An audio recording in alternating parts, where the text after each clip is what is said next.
Olá, estamos aqui com Marcos Semola.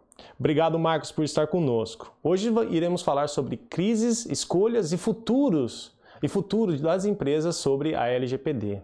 Então, Marcos, eu aqui da Inglaterra eu posso perceber que não são todas as empresas, falando da versão da GDPR, que se adaptaram à lei completamente. E o Brasil, já que também vivemos diante uma crise, que as empresas têm que fazer escolhas.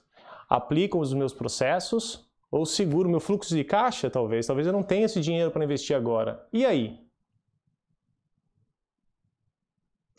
Olha, excelente ponto, Rafael. Aliás, obrigado pelo convite. É muito bom estar falando de um tema tão relevante para a audiência, né? Se nós analisarmos a situação, ela tem algumas especificidades, né? Nós estamos falando de um país que tem uma cultura latina e que, por causa disso, não tem uma cultura de prevenção.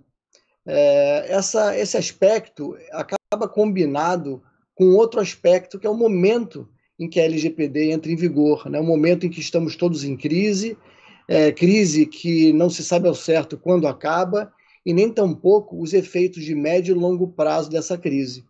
Esse conjunto de vetores de influência, vamos dizer assim, ele provoca nos líderes empresariais a necessidade de fazer escolhas. E essas escolhas, elas são de fato preocupantes. Eu costumo classificar as empresas em 3 grandes grupos e, portanto, em 3 tipos de escolha diferentes. O primeiro grupo é o grupo das empresas muito afetadas pelo momento que nós estamos vivendo, e talvez por estarem num modelo de negócio que sofreu e vem sofrendo muito com a crise, culminando com a falta de resiliência ou uma baixa resiliência. O que significa na prática? Que as empresas que compõem esse primeiro grupo estão focadas na sobrevivência. Elas estão tentando hoje garantir o amanhã. E a essas é muito esperado que não consigam se dedicar, investir e definir como uma prioridade a aderência à LGPD. Já o segundo grupo, Rafael, são das empresas que, apesar de terem boa resiliência e estarem conseguindo gerenciar esse momento de incertezas e de crise, eles optaram por negligenciar a lei.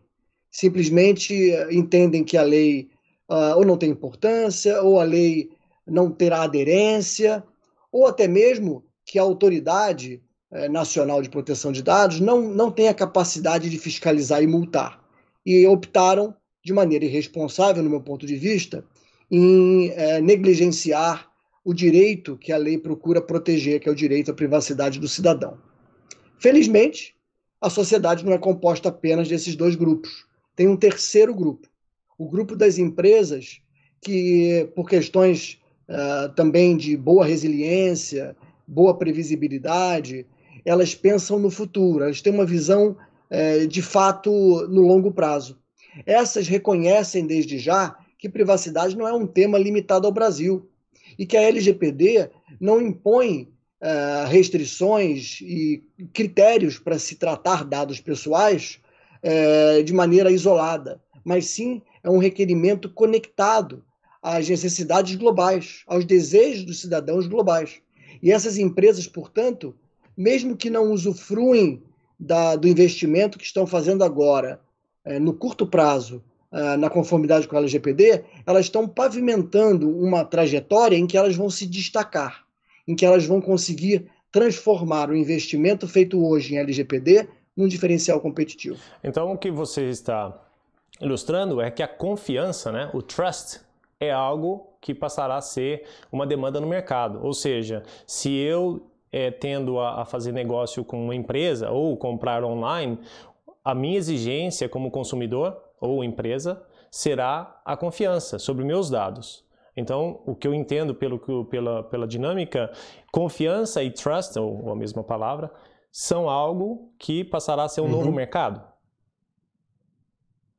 Olha, talvez a confiança nunca tenha saído desse jogo, mas ela ganha cada vez mais importância, uma vez que as empresas estão muito próximas umas das outras por conta do acesso à tecnologia e a próprio efeito da transformação digital, né? Então, num ambiente competitivo, comercial, onde as empresas têm condições de disputar umas com as outras de igual para igual, ou muito próximo disso, não apenas no mercado físico onde ela se encontra, mas globalmente, outros vetores passam a ter muita relevância. E a confiança é um vetor talvez o mais importante, né?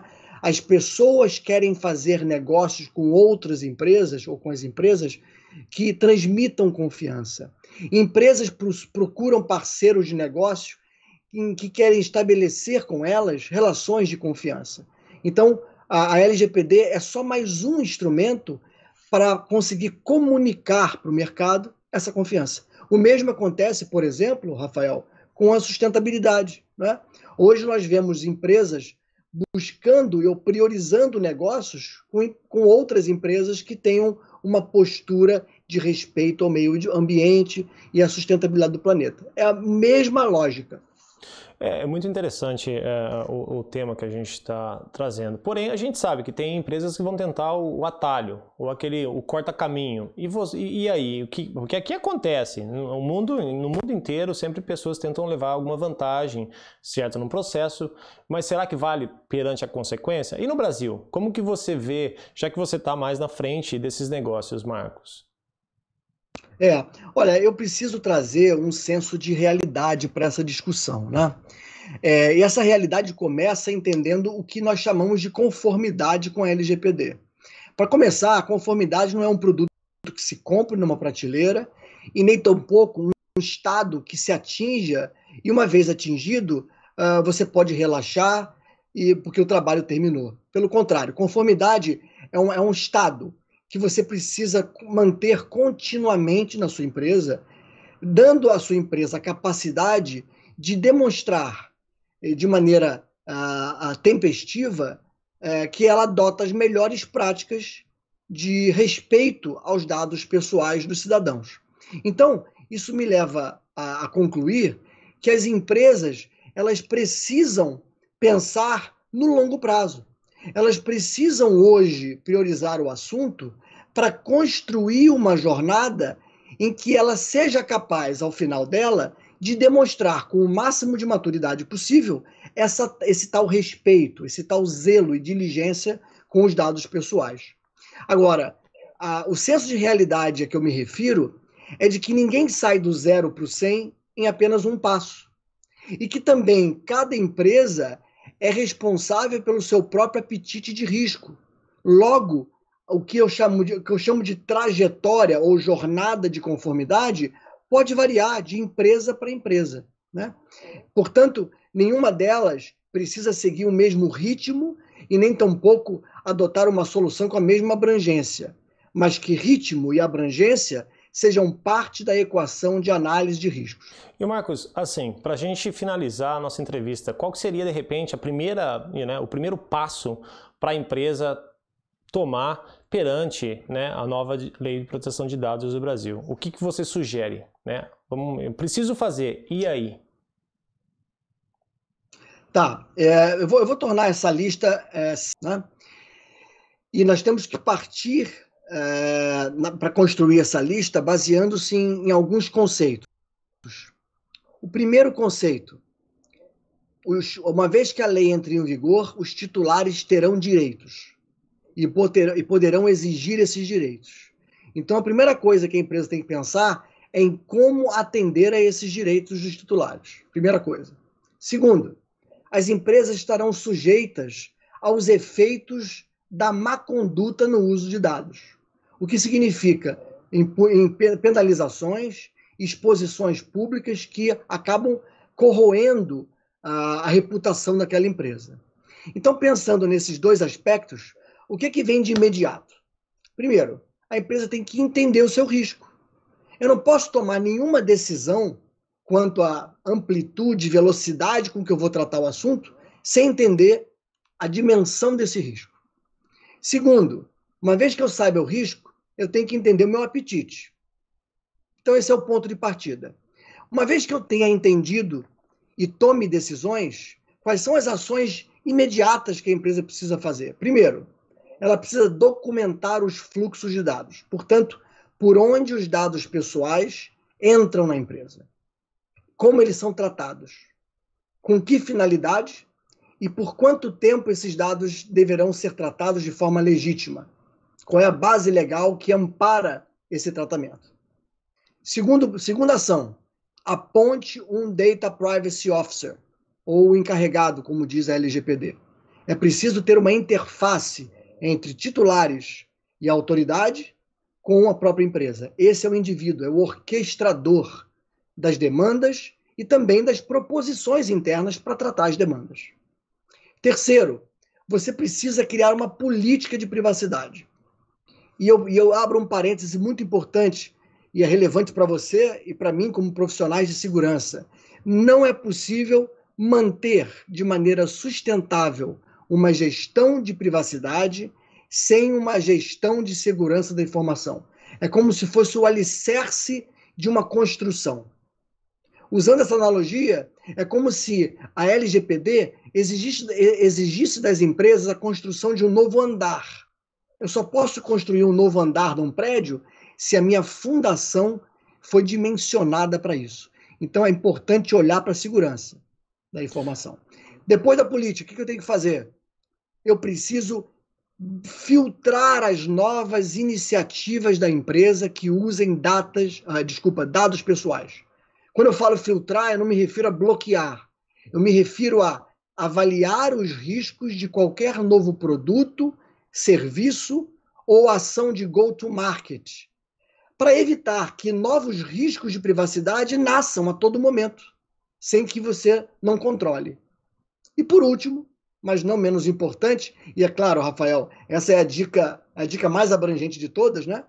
É que mesmo que você tenha feito essas 4 ações que eu mencionei, você precisa implementar os controles, e não são apenas tecnológicos, são também físicos, legais e humanos, e você precisa operar um escritório de privacidade. É o escritório que vai dar vida a essa gestão continuada de conformidade com a LGPD. E, Marcos, mais uma última pergunta. E os erros, né, sobre a aplicação da lei? Eu acho que a gente comentou antes da entrevista. E os erros? O que as pessoas estão cometendo de erros no começo do processo dessas leis?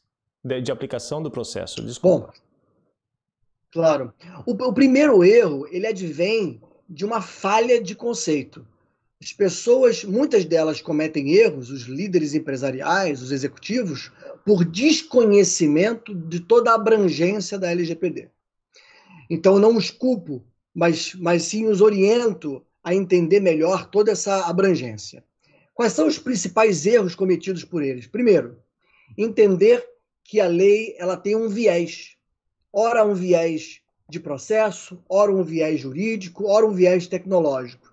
Eu já vi empresas concentradas nesses vieses, cada um com o seu, achando que eles isoladamente vão resolver o problema ou vão ajudá-los a mitigar o risco da inconformidade ou até mesmo levá-los à conformidade. Isso é um equívoco. Primeiro erro. Segundo erro, pensar na lei, ou melhor, pensar na solução de conformidade com a lei de maneira reativa, ou seja, procurando bloqueadores, distanciadores ou isoladores dos efeitos da não conformidade, tentando transferir o risco para terceiros, tentando argumentos frágeis se houver uma investigação ou uma fiscalização, né? Não existe espaço para isso. É preto no branco. Cidadãos têm direitos, eles vão exigir esses direitos e as empresas terão que ser capazes de atendê-los, seja negando esses direitos com base em argumentos legais, seja atendendo esses direitos porque são legítimos. Então não tem muito por onde fugir.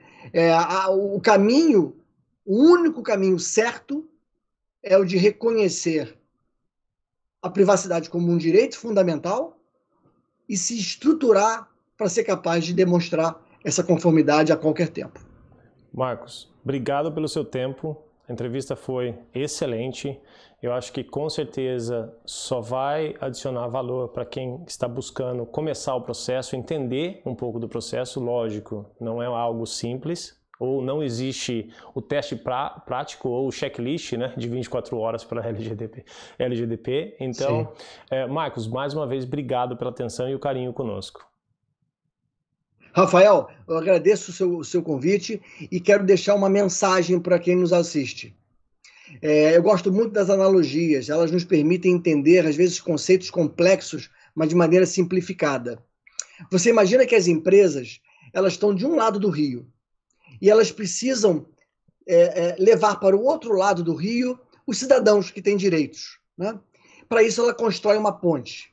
Então, é importante que as empresas pensem em construir uma ponte, por mais rústica que seja, usando até mesmo os recursos disponíveis, escassos que ela tem, mas que faça levar esses cidadãos para o outro lado, ou seja, garantindo os direitos deles, mesmo de maneira precária. Isso do que passar muito mais tempo, planejar muito mais e querer construir uma mega ponte, aquela que demora 10 vezes mais e que quando você vai ver, ela não está nem completa, ela está no meio do rio e não consegue levar ninguém de uma margem para outra. Então, menos é mais.